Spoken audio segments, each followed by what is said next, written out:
Tidak sedikit yang sependapat dengan Imam Ahmad, tidak sedikit meninggal. Baik itu di penjara atau di perjalanan menuju penjara. Imam Ahmad tahan, dicambuk sampai terkelupas dagingnya, bukan kulit, dagingnya. Beliau bertahan untuk mengatakan Al-Quran kalamullah. Karena dia menganggap dirinya sanggup, yang lain gak sanggup. Fardu ain untuk beliau mempertahankan Al-Quran kalamullah.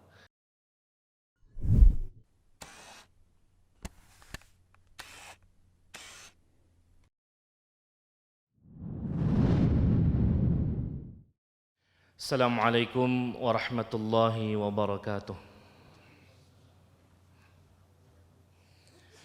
Alhamdulillahi rabbil alamin, wassalatu wassalamu ala ashrafil anbiya'i wal mursalin wa ala alihi wa sahbihi wa man tabi'ahum bi ihsanin ila yaumiddin, amma ba'd.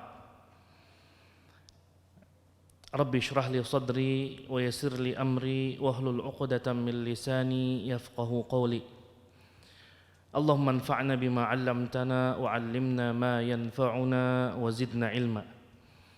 Alhamdulillah, pada kesempatan maghrib menjelang isya kali ini kita bisa bermajlis bersama, yang mana insyaallah ta'ala pada kesempatan kali ini kita akan berbicara tentang amar ma'ruf nahi mungkar.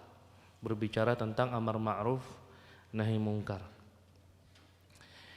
Sebelumnya, sebelum lebih jauh kita berbicara tentang amar ma'ruf nahi mungkar, ulun akan membawakan 4 sisi urgensi dari amar ma'ruf nahi mungkar ini. Sisi penting dari amar ma'ruf nahi mungkar di dalam syariat kita. Yang pertama, amar ma'ruf nahi mungkar ini adalah ciri khas hamba Allah yang saleh. Ciri khas hamba Allah yang saleh.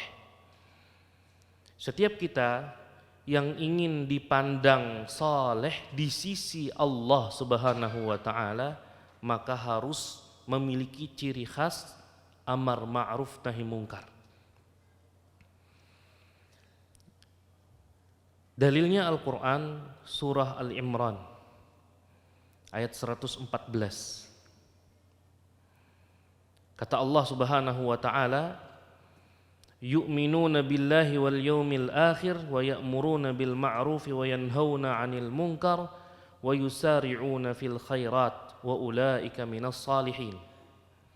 Mereka beriman kepada Allah, beriman kepada hari akhir. Mereka memerintahkan kepada yang ma'ruf, melarang dari perbuatan mungkar, dan mereka berlomba-lomba dalam kebaikan. Dan mereka itulah tergolong hamba-hamba Allah yang saleh. Al-Imran ayat 114. Ini urgensi yang pertama. Kalau ingin dipandang oleh Allah Subhanahu wa taala kita sebagai hamba yang saleh, maka kita punya ciri khas. Allah kenal kita tergolong orang yang suka melakukan amar ma'ruf nahi mungkar. Yang kedua, sisi penting amar ma'ruf nahi mungkar adalah Allah mensifati pengikutnya Nabi Muhammad sallallahu alaihi wasallam sebagai umat yang terbaik lantaran suka amar ma'ruf nahi mungkar. Disifati umat Muhammad ini dengan umat yang terbaik karena suka melakukan amar ma'ruf nahi mungkar. Dalilnya masih Al-Quran surah Al-Imran, tapi ayatnya di 110. Al-Quran surah Al-Imran ayat 110, Allah Subhanahu wa taala mengatakan, kuntum khaira ummatin ukhrijat linnas ta'muruna bil ma'rufi wa tanhauna 'anil munkar wa tu'minuna billah. Kalian adalah umat terbaik yang dikeluarkan kepada umat manusia secara umum, yang mana ciri khas umat terbaik itu adalah melakukan amar ma'ruf nahi mungkar. Pun dari urgensi yang kedua ini bisa kita tekankan kembali bahwasanya ketika kita mendakwakan diri sebagai umat Muhammad, pengikut Nabi Muhammad sallallahu alaihi wasallam, maka harus ada ciri khas ini pada diri kita. Ciri khas gemar melakukan amar ma'ruf nahi mungkar. Kemudian urgensi yang lainnya adalah amar ma'ruf nahi mungkar ini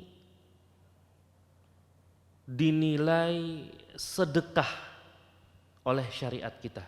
Seorang yang melakukan amar ma'ruf nahi mungkar sama dengan bersedekah. Sama dengan bersedekah. Objek yang mendapatkan amar ma'ruf nahi mungkar dari dia sama dengan orang yang sedang mendapatkan sedekah dari dia. Hal ini sebagaimana disabdakan oleh Rasulullah sallallahu alaihi wasallam dalam hadis yang diriwayatkan oleh Imam Muslim.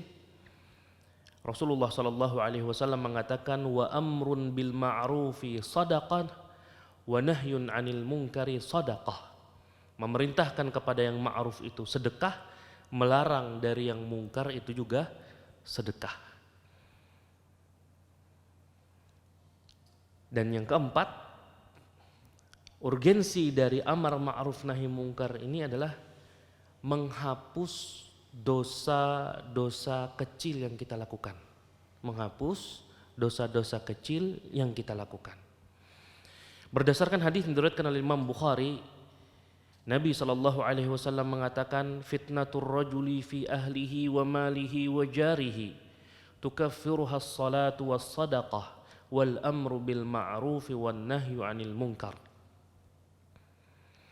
Fitnah seorang laki-laki, atau bahasa lainnya sebagaimana dijelaskan oleh para ulama, sesuatu yang paling sering menjatuhkan seorang laki-laki dalam maksiat. Namun maksiatnya bukan dosa besar, maksiatnya masih dosa kecil. Sesuatu yang paling sering menjatuhkan seorang laki-laki dalam dosa kecil adalah keluarganya, hartanya, dan tetangganya. Keluarga, harta, dan tetangga. Ini adalah fitnah dibahasakan oleh Rasulullah SAW. Dan ditafsirkan oleh para ulama, kata fitnah ini adalah sesuatu yang paling sering menjatuhkan laki-laki dalam dosa kecil. Tukaffiruha as-salah was-sadaqah. Nah, untuk menghapus dosa-dosa kecil itu bisa dengan sholat, bisa dengan sedekah. Dan termasuk yang bisa menghapuskannya, kata Rasulullah SAW, al-amru bil ma'ruf wan nahyu 'anil munkar. Melakukan amar ma'ruf nahi munkar.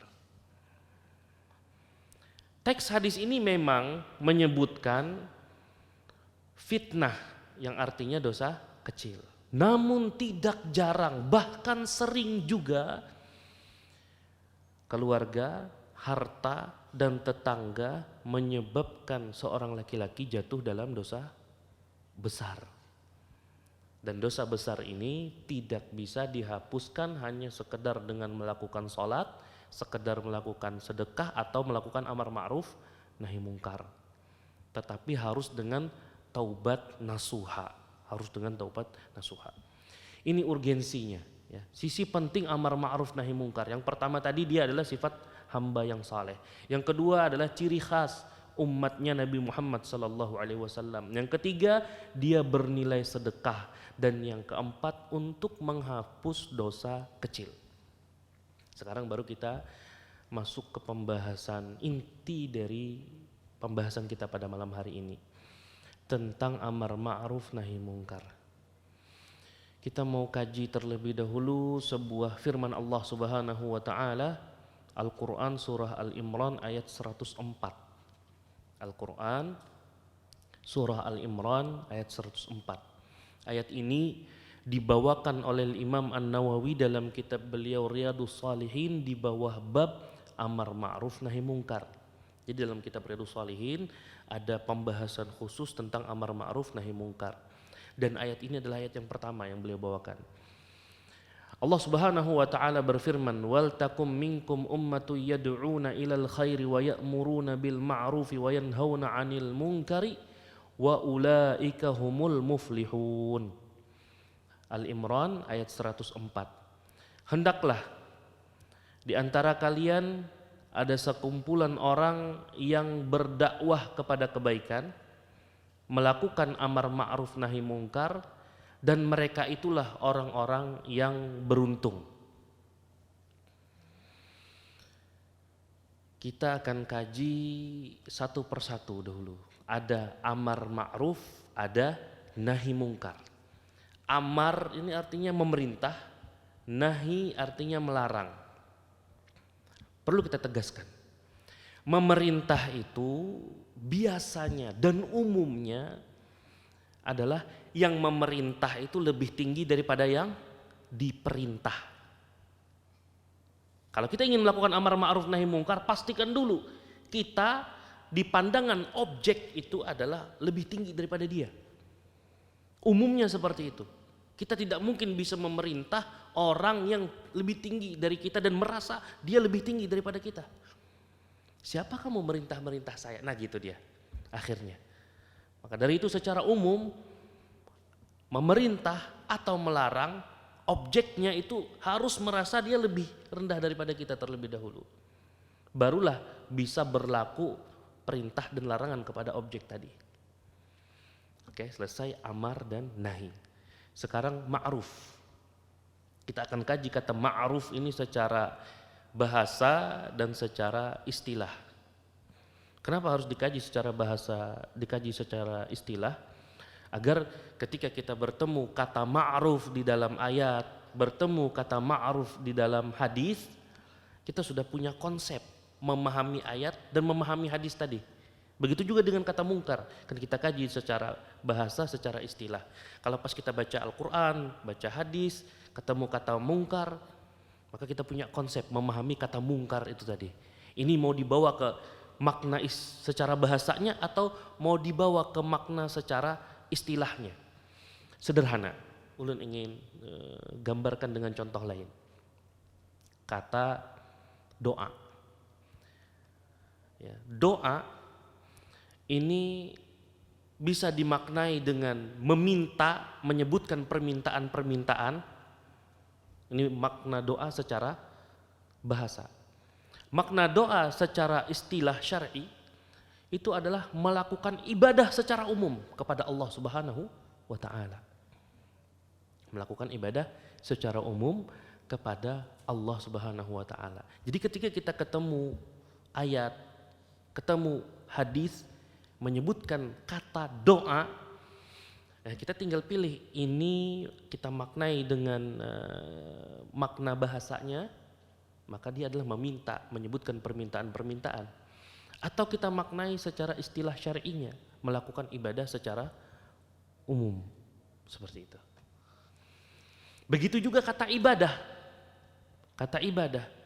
Ibadah itu umumnya dimaknai dengan berdoa, memohon, meminta kepada Allah Subhanahu wa taala. Dan ibadah juga dimaknai dengan apa? Melakukan tindakan, baik itu dengan hati, lisan ataupun anggota badan yang itu ditujukan untuk mencari ridha Allah Subhanahu wa taala. Jadi, salat juga demikian. Salat secara umum dimaknai dengan doa secara bahasa. Tapi secara istilah ya salat 5 waktu yang kita ketahui bersama, itu salat. Sehingga kalau ketemu di dalam hadis atau ketemu di dalam ayat kata salat, kita lihat teksnya secara utuh, oh ini salat dimaknainya dengan doa ini. Bukan dimaknai dengan salat 5 waktu yang kita fahami. Ketika kita baca ayat, oh ini yang dimaksud salat di sini adalah melakukan ibadah secara umum, bukan melakukan doa, bukan dimaknai dengan apa? Salat 5 waktu. Seperti itu seterusnya. Nah, sekarang kata ma'ruf. Ma'ruf secara bahasa adalah sesuatu yang diketahui oleh orang secara umum. Sesuatu yang diketahui oleh orang secara umum dan mereka tidak mengingkarinya, tidak menolaknya. Mereka anggap itu baik.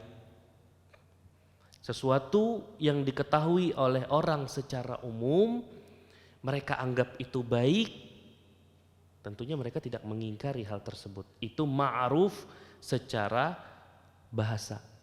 Ma'ruf secara bahasa.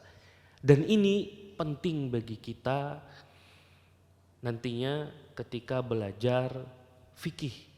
Akan banyak hukum-hukum syariat yang dikembalikan kepada adat istiadat. Nah, inilah kata ma'ruf yang dimaksud. Adat istiadat yang dimaksudkan adalah sesuatu yang diketahui oleh manusia secara umum, lalu mereka menganggapnya baik dan mereka tidak mengingkarinya. Ini ma'ruf secara bahasa. Adapun ma'ruf secara istilah syar'i adalah segala sesuatu yang dianjurkan oleh syariat. Itu ma'ruf dalam istilah syar'i. Segala sesuatu yang dianjurkan oleh syariat. Maka seluruh jenis ketaatan itu adalah ma'ruf.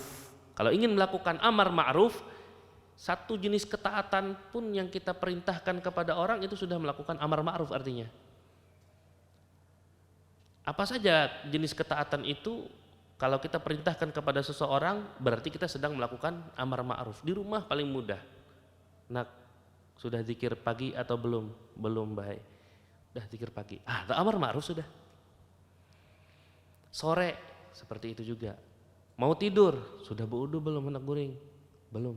Wudu. Nah, itu amar ma'ruf sudah.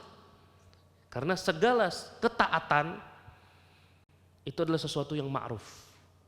Nah, kalau ingin melakukan amar ma'ruf, suruh saja keluarga kita untuk melakukan satu jenis ketaatan yang sederhana. Berarti kita sudah melakukan amar ma'ruf. Dan itu kalau melekat pada diri kita, maka kita sedang berusaha untuk menjadi hamba yang saleh di mata Allah Subhanahu wa taala. Hamba yang saleh di mata Allah Subhanahu wa taala. Sudah ya, ma'ruf, kemudian mungkar lagi. Mungkar ini dari bahasa Arab ya, masuk ke dalam bahasa Indonesia. Sebagian ulama mengatakan mungkar ini adalah sesuatu yang tidak dikenal oleh manusia.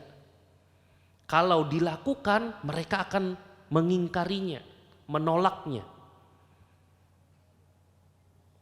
Sesuatu yang tidak dikenal oleh manusia secara umum, tidak dikenal karena jarang dilakukan, tidak dikenal karena jarang dilakukan. Kalau ada yang nekat melakukannya akan diingkari, akan ditolak. Kalau ada yang nekat melakukannya akan ditolak. Ini mungkar secara bahasa. Adapun mungkar secara istilah syariat adalah seluruh maksiat. Seluruh maksiat. Kalau ada di keluarga kita dapati seorang kakak menzalimi adiknya, mencubit, merebut mainannya atau semisalnya. Walaupun dia belum balik, artinya dia belum dikenakan dosa dengan perbuatan yang salah yang dia lakukan, tapi di mata syariat yang dia lakukan adalah maksiat karena dia menzalimi adiknya. Lalu kita larang, berarti kita melakukan apa? Nahi mungkar. Kita larang, berarti kita melakukan nahi mungkar. Mama, ya, ibu dari anak-anak menegur anak, memarahi anak kelewatan, artinya sudah keluar dari aturan syariat, itu maksiat, terlarang. Lalu kita larang, kita tegur, kita arahkan, berarti kita melakukan apa? Nahi mungkar, seperti itu. Anak yang tidak seharusnya dipukul, lalu kita tegur, kita larang, berarti kita melakukan nahi mungkar sudah. Oke. Selesai ya istilah ma'ruf dan istilah mungkar. Kemudian kita kembali lagi kepada ayat Al-Imran ayat 104. Di ayat itu Allah sebutkan yad'una ilal khairi wa ya'muruna bil ma'rufi wa yanhauna 'anil munkar. Allah mendahulukan yad'una ilal khairi, berdakwah kepada kebaikan. Baru disebutkan oleh Allah Subhanahu wa taala wa ya'muruna bil ma'ruf wa yanhauna 'anil munkar. Artinya mendakwahkan kebaikan itu berbeda dengan amar ma'ruf nahi munkar. Menyampaikan kebaikan, menyampaikan kebenaran ini berbeda dengan amar ma'ruf nahi munkar. Seorang yang biasa tidak dikenal orang, lalu dia mendatangi orang yang berkelahi misalkan. Dia sampaikan tidak boleh sesama muslim bertengkar, adu suara dan lain sebagainya. Tidak boleh saling mencela, tidak boleh saling mengejek. Ini apa? Dakwah. Tapi kalau dia begini, jangan berkelahi, jangan saling mencela, artinya dia sedang melakukan apa? Nahi mungkar. Di angkutan umum, baik itu di pesawat, di bis atau di kendaraan lah secara umum, duduk dengan seseorang yang kita lihat sedang melakukan kemaksiatan. Lalu kita sampaikan, ini menurut agama kita, kita tahu dia Islam, ini menurut agama kita, atau dia non muslim, dia non muslim. Di dalam syariat Islam ini adalah bagian dari kemaksiatan, mudaratnya ini, maslahatnya kalau kita tinggalkan dapat begini dan begitu. Ini dakwah. Tapi kalau kita lihat nih dia melakukan kemaksiatan, jangan saudaraku, jangan lakukan. Ini berarti nahi mungkar. Jadi beda antara dakwah beda dengan nahi mungkar. Di rumah kita sampaikan berbagai macam kebaikan kepada keluarga kita.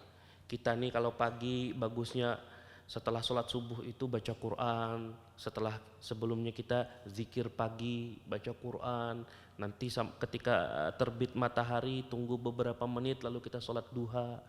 Ini dakwah namanya. Tapi kalau kita pakai bahasa, pokoknya besok subuh harus bangun tepat waktu, sesuai waktu yang sudah ditetapkan, supaya bisa minimalnya sholat witir. Imbah itu beristighfar banyak-banyak, karena sunnahnya apa? Wabil ashari hum yastaghfirun, pada waktu-waktu sahur mereka beristighfar. Kemudian bila masuk waktu subuh harus tepat waktu sama subuhnya. Habis sholat subuh harus baca wirid. Setelah itu wajib zikir pagi petang, itu aturan kita di rumah ini. Nah, berarti melakukan apa? Amar ma'ruf. Lain cerita, dia menyampaikan ini kebaikan, ini kebaikan, ini kebaikan, ini perkara yang dilarang, perkara yang dilarang. Itu dakwah namanya.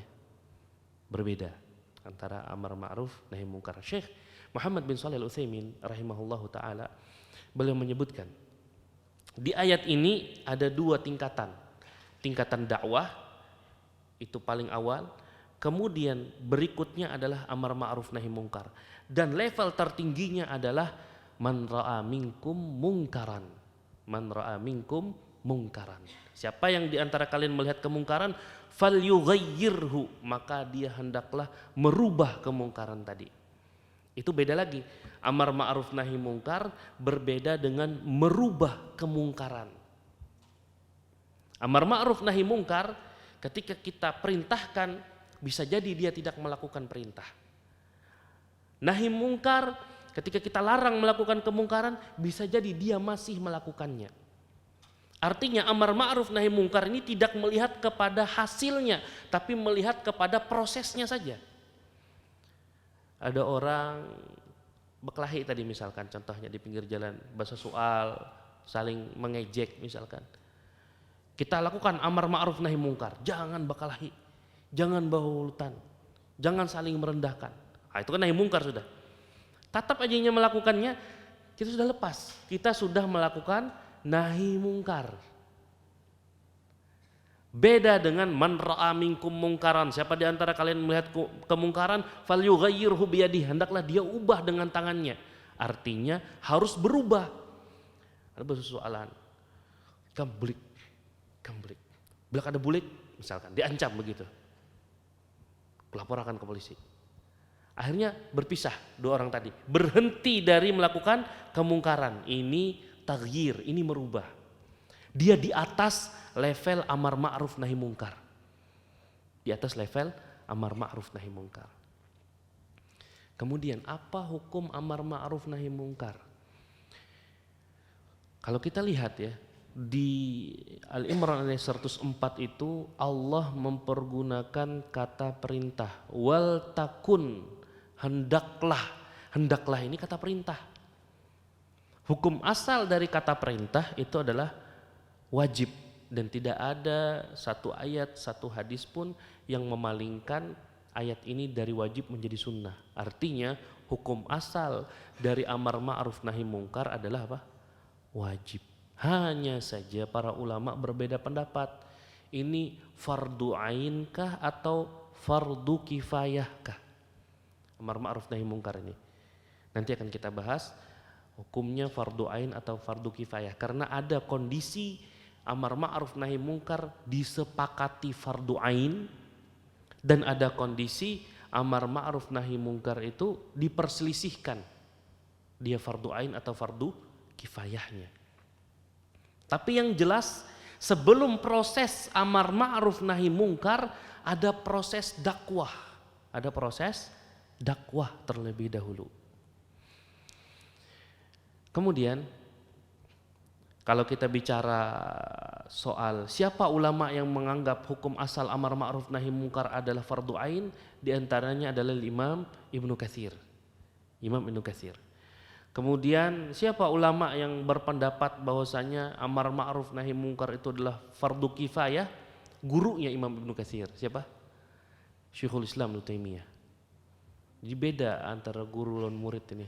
Murid berpendapat hukum asal amar ma'ruf nahi mungkar adalah fardu ain, sedangkan gurunya Syekhul Islam Ibnu Taimiyah rahimahullah taala berpandangan hukum asalnya adalah fardu kifayah. Kemudian Imam An-Nawawi rahimahullahu taala menegaskan amar ma'ruf nahi mungkar ini harus berlandaskan ilmu. Jadi orang yang hendak melakukan amar ma'ruf nahi mungkar ini wajib memiliki ilmu tentang apa yang ia perintah dan tentang apa yang ia larang. Wajib berilmu. Dan beliau membagi dua jenis ilmunya. Ada yang kata bahasa beliau seluruh kaum muslimin pada urusan ini boleh dikatakan ulama, orang yang berilmu. Contoh, permasalahan-permasalahan yang hukumnya semua kaum muslimin tahu. Ini haram, khamar haram, judi haram, zina haram. Semua kaum muslimin tahu itu haram. Dan ada juga ilmu yang semua kaum muslimin tahu, ini wajib. Salat 5 waktu, berpuasa di bulan Ramadan. Maka kata beliau, fakullul muslimin ulama ubiha. Dalam masalah ini kita boleh katakan seluruh kaum muslimin ulama dalam bab ini.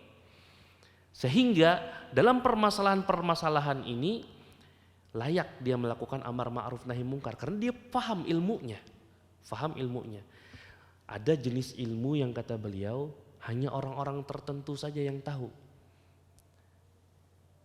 Yaitu permasalahan yang memerlukan ijtihad. Permasalahan yang memerlukan ijtihad.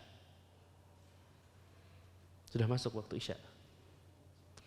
Permasalahan yang masuk ranah ijtihad itu tidak semua kaum muslimin wajib melakukan amar ma'ruf nahi mungkar di situ.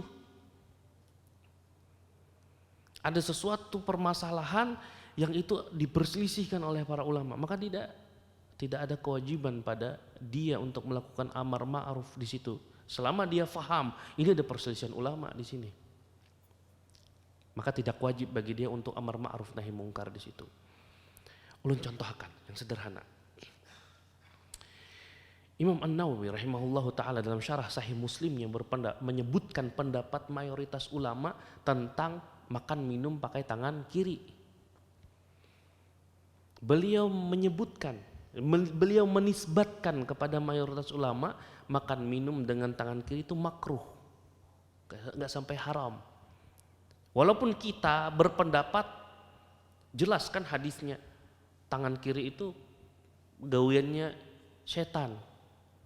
Makan minum dengan tangan kiri. Bahkan Rasulullah SAW melarang sahabat makan minum mempergunakan dengan tangan kiri dan memerintah, hukum asal perintah itu wajib untuk makan minum dengan mempergunakan tangan kanan. Artinya ini ada perselisihan pendapat dalam menyikapi hukum makan minum dengan tangan kiri. Lalu apakah ketika ada perselisihan pendapat ini lalu kita tidak mengingkarinya, tidak melakukan amar ma'ruf nahi mungkar di situ? Tidak. Tetap kita lakukan amar ma'ruf nahi mungkar. Contohnya apa? Hal ini berdasarkan apa yang dilakukan oleh Umar bin Khattab radhiyallahu taala anhu terhadap sahabat Utsman bin Affan. Dia telat datang hari Jumat. Dia telat datang hari Jumat. Khatib sudah naik mimbar baru datang. Ditegur di tengah masyarakat. Saat itu Umar bin Khattab radhiyallahu taala anhu sedang menjadi khalifah, beliau sedang berdiri sebagai khatib khutbah Jumat, ditegur langsung. Kenapa telat? Ada apa? Dan seterusnya. Teguran dari Umar bin Khattab. Ada amar ma'ruf nahi mungkar di situ. Tidak mengapa. Padahal yang diperselisihkan dan kita tahu mengilmui tentang lebih kuat pendapat ini, lebih kuat pendapat yang mengatakan haramnya memakan makanan atau minum-minuman dengan tangan kiri, maka silahkan kita lakukan amar ma'ruf nahi mungkar di situ. Jadi ada ilmu yang mayoritas kaum muslimin mengetahuinya, maka artinya kita mengilmuinya di situ dan kita boleh amar ma'ruf nahi mungkar di situ. Ada yang hanya sebagian ulama saja yang faham dan mereka lah yang melakukan amar ma'ruf nahi mungkar di situ, ranah mereka. Kemudian ulun ingin menyebutkan beberapa kondisi yang ulama sepakat wajib amar ma'ruf nahi mungkar. Kondisi yang pertama, misalkan ditunjuk oleh bupati atau ditunjuk oleh gubernur sekelompok orang untuk melakukan amar ma'ruf nahi mungkar, maka sekelompok orang ini wajib melakukannya. Fardu ain atas mereka melakukan amar ma'ruf nahi mungkar. Orang yang ditunjuk oleh pemerintah. Ini sepakat para ulama ya. Wajib bagi mereka yang ditunjuk oleh pemerintah untuk melakukan tugasnya amar ma'ruf nahi mungkar. Kemudian apabila perkara ketaatan itu tidak dikenal di suatu masyarakat dan kemungkaran itu hampir saja dianggap sesuatu yang hukumnya boleh di suatu masyarakat dan tidak ada yang mengetahuinya kecuali dia sendiri, maka dia ini fardu ain untuk melakukan amar ma'ruf nahi mungkar terhadap jenis ketaatan yang tidak dikenal sebagai ketaatan, terhadap kemungkaran yang hampir saja dianggap boleh oleh semua masyarakat padahal itu mungkar. Maka untuk dia fardu ain menyampaikan ini mungkar, ini ma'ruf. Ini sepakat ulama. Kemudian kondisi lainnya, apabila proses amar ma'ruf nahi mungkar ini membutuhkan debat atau diskusi dan tidak ada yang mampu berdebat, tidak ada yang mampu berdiskusi kecuali dia, maka untuk dia ini fardu ain melakukan amar ma'ruf nahi mungkar dengan debat dan diskusi. Fardu ain bagi dia untuk melakukan amar ma'ruf dengan debat dan diskusi. Kemudian, dan hal ini yang keempat yang dicontohkan oleh Imam Ahmad bin Hanbal rahimahullahu ta'ala, apabila ada seseorang mampu melakukan amar ma'ruf nahi mungkar dan ternyata dia sendiri saja yang mampu melakukannya, orang-orang lain tidak sanggup melakukan amar ma'ruf nahi mungkar ini. Maka untuk dia disepakati oleh para ulama fardu ain melakukan amar ma'ruf nahi mungkarnya. Pada masa Imam Ahmad bin Hambal, beliau tidak mengikuti cara sebagian ulama untuk selamat dari hukuman. Kan pemerintahan di saat itu memerintahkan para ulama untuk mengakui bahwa Al-Quran itu makhluk. Imam Ahmad tidak mau. Sebagian ulama ada yang bertauriah, Injil, Taurat, Zabur, Al-Quran ini makhluk. Nah, ini sebagian ulama bertauriah seperti itu agar selamat dari hukuman. Maksud mereka makhluk, ya ini jari jemari ini makhluk. Tapi dia nunjukin Injil, Taurat, Zabur, Al-Quran. Stop dia sebentar, titik ya kan. Ini makhluk. Nah, ini mereka untuk menyelamatkan diri dari hukuman. Tidak sedikit yang sependapat dengan Imam Ahmad, tidak sedikit meninggal. Baik itu di penjara atau di perjalanan menuju penjara. Imam Ahmad tahan, dicambuk sampai terkelupas dagingnya, bukan kulit, dagingnya. Beliau bertahan untuk mengatakan Al-Quran kalamullah. Karena dia menganggap dirinya sanggup, yang lain gak sanggup. Fardu ain untuk beliau mempertahankan Al-Quran kalamullah. Jadi kita sebutkan kondisi yang terakhir di mana fardu ain bagi seseorang untuk melakukan amar ma'ruf nahi mungkar di saat dia mampu dan orang lain tidak ada yang melakukannya. Kata Syekhul Islam Ibnu Taimiyah rahimahullahu taala, wa huwa fardu kifayah. Hukum asal amar ma'ruf nahi mungkar itu adalah fardu kifayah. Wa yasiru farda ainin 'alal qadir alladhi lam yakun bihi ghairuh.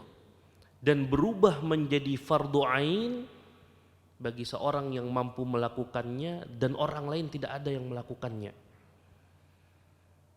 Itu kondisi-kondisi amar ma'ruf nahi mungkar yang oleh para ulama disepakati hukumnya berubah jadi fardu ain.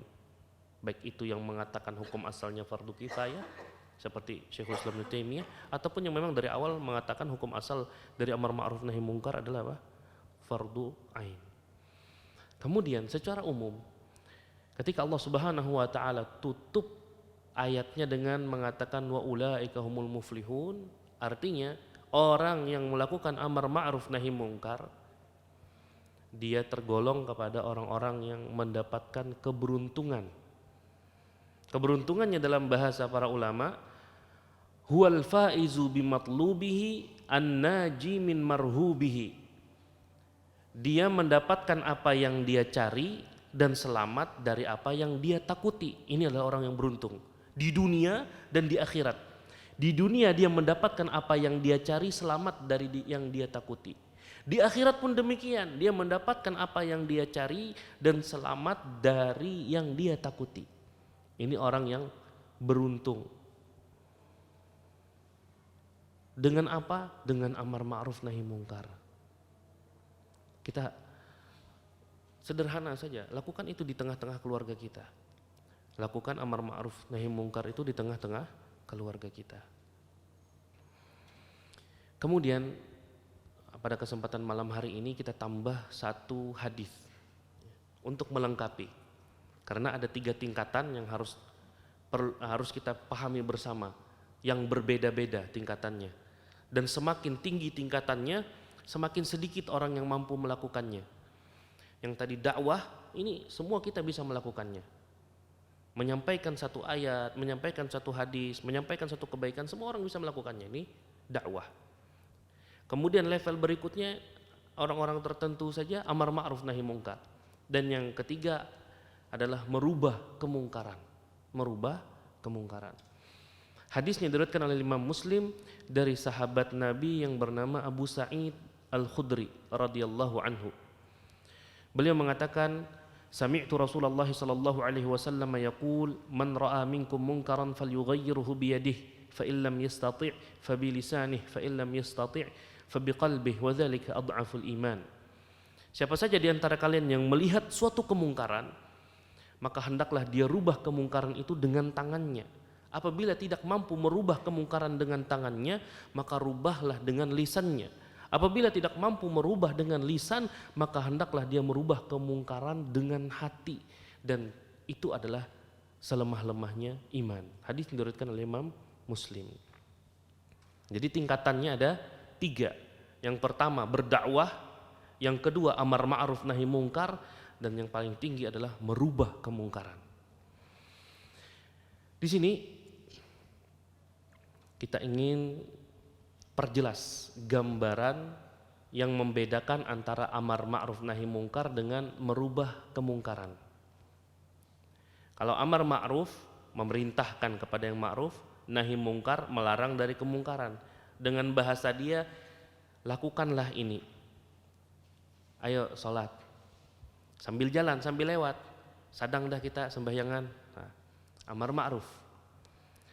Tapi kalau taghyirul mungkar, dia tahu ini dari jamnya sholat sampai hampir berakhir waktu sholat tersebut, orang ini belum sholat juga. Sini loh, ditarik sama dia tangannya, wudu, dipaksa dia oleh dia berwudu, kemudian ditungguinya sembahyang zuhur, habis dah waktunya, asar dah. Nah, ini taghyirul mungkar. Dia ketika menarik itu dia merubah kemungkaran dengan tangannya. Lamun kada sanggup dengan tangan, kuat inya pada seorang umpamanya kan. Oke. Dengan lisan. Dengan nada yang tinggi, stop begawi. Wudu. Bila kada, disebutkanlah ancaman-ancaman dan sebagainya. Dia gertak sampai akhirnya orang ini hakun berwudu lalu melakukan ibadah sholat. Artinya dia merubah kemungkaran dengan apa? Lisannya. Nah, kata Syekh Muhammad bin Shalih Al-Utsaimin, merubah kemungkaran dengan hati itu dengan cara mengingkarinya dengan hati. Ini kemungkaran, saya tidak terima dengan hati, lalu menjauhi. Itu artinya merubah kemungkaran dengan hati. Kayak apa mun diancam buhannya menulun bejauh, diancam buhannya hendak dipukuli umpamanya. Maka kata Syekh Muhammad bin Shalih Al-Utsaimin, tidak apa-apa dia bertahan di situ, duduk di situ, karena dia terpaksa, dia nggak berdosa. Kayak apa mun ulun tinggalkan, lalu dianggap memutus hubungan persahabatan dan lain sebagainya, tidak masalah, kata Syekh. Memusuhi orang karena Allah itu tidak memudaratkan sama sekali, bahkan dapat pahala. Kalau ini terjadi di tengah-tengah keluarga, apalagi di hadapan orang tua, dianggap memutus silaturahim, tidak masalah, kata beliau. Engkau tidak terhitung sebagai orang yang memutus silaturahim selama engkau pada kesempatan yang lain yang tidak ada kemaksiatan padanya datang menyambung silaturahim. Dan ada pertanyaan penting yang ditanyakan kepada Syekh, siapakah yang berhak melakukan taghyirul mungkar, merubah kemungkaran dengan tangan ini? Kata beliau, kalau kita melihat kepada hadis, maka hadisnya umum. Semua orang yang lihat kemungkaran, maka dia harus rubah. Dimulai dengan tangan. Kalau kada sanggup, baru dengan lisan. Kalau kada sanggup, baru dengan hati. Secara umum seperti itu. Tapi kata beliau, kalau ini kita terapkan, tentu akan terjadi kekacauan. Dan kaidah-kaidah umum dalam syariat kita menolak yang namanya kekacauan ini. Maka dari itu kata beliau, yang layak untuk melakukan kemungkaran adalah orang-orang tertentu saja. Merubah kemungkaran ini, orang-orang tertentu saja. Contoh, kalau di rumah yang berhak melakukan perubahan kemungkaran dengan tangan, lalu dengan lisan, dan dengan hati adalah orang tua yang ada di rumah itu. Orang tua yang ada di rumah itu. Bukan kita datang ke rumah tetangga kita lalu merubah kemungkarannya. Enggak, bukan hak kita. Kita tahu tetangga kita beli khamar, terus mabuk-mabukan di dalam rumah. Itu bukan hak kita menggedor rumah, mendobrak pintunya lalu memarah-marahinya untuk berhenti minum khamar. Kita ambil khamarnya, kita buang. Bukan hak kita.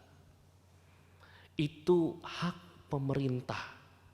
Namun pemerintahnya kada melakukan amar ma'ruf nahi mungkar, dosa mereka yang tanggung. Dosa mereka yang tanggung. Bukan dosa kita. Kita tidak punya kemampuan untuk melakukan hal tersebut. Taghyirul munkar.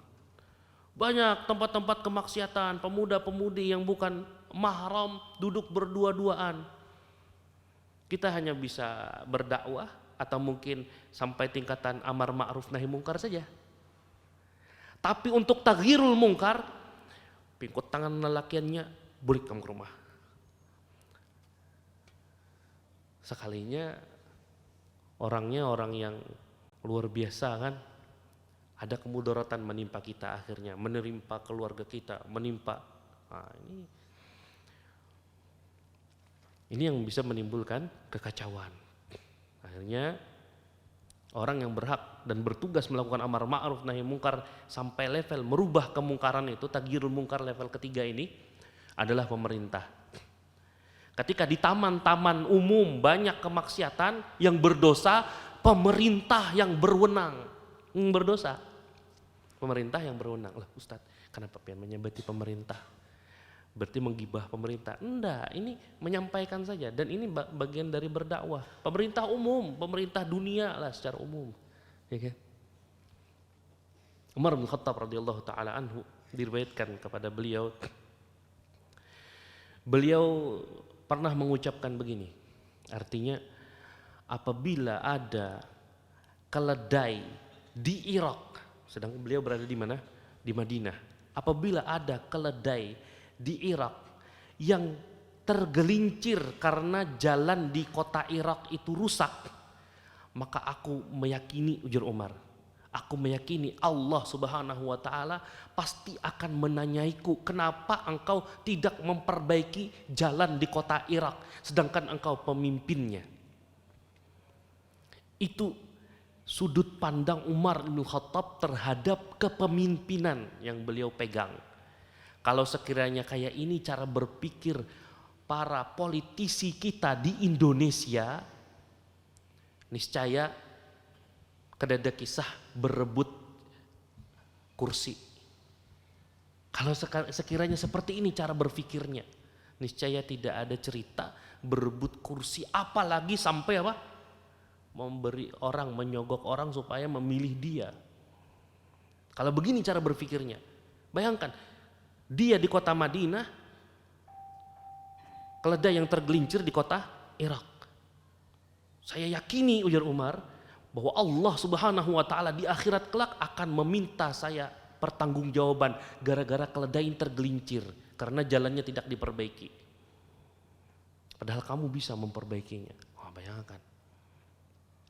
Dan betapa besarnya kondisi kemaksiatan yang ada di tengah-tengah kaum muslimin, yang di saat itu kaum muslimin yang faham akan kebaikan, yang semangat terhadap kebaikan tidak berdaya, tidak mampu berbuat apa-apa selain berdoa memohon kepada Allah Subhanahu wa taala semoga memberi hidayah kepada kaum muslimin yang lainnya untuk selamat dari berbagai kemaksiatan dan mengingkari dengan hatinya berbagai kemaksiatan tersebut. Ini yang bisa ulun sampaikan pada kesempatan malam hari ini. Mudah-mudahan ini menggugah jiwa kita untuk semangat amar ma'ruf nahi munkar di tengah keluarga kita. Dan kita punya hak taghyirul munkar di tengah-tengah keluarga kita, kalaupun kita tidak mampu melakukannya di tengah masyarakat kita. Wassallallahu ala nabiyyina Muhammadin wa ala alihi wasahbihi wasallam. Subhanakallahumma wa bihamdika asyhadu an la ilaha illa anta astaghfiruka wa atubu ilaik. Assalamualaikum warahmatullahi wabarakatuh. Terima kasih, jazakumullah khairan wa barakallahu fikum. Video ini dibuat atas partisipasi dari donasi Anda. Semoga menjadi amal jariah bagi Anda semuanya.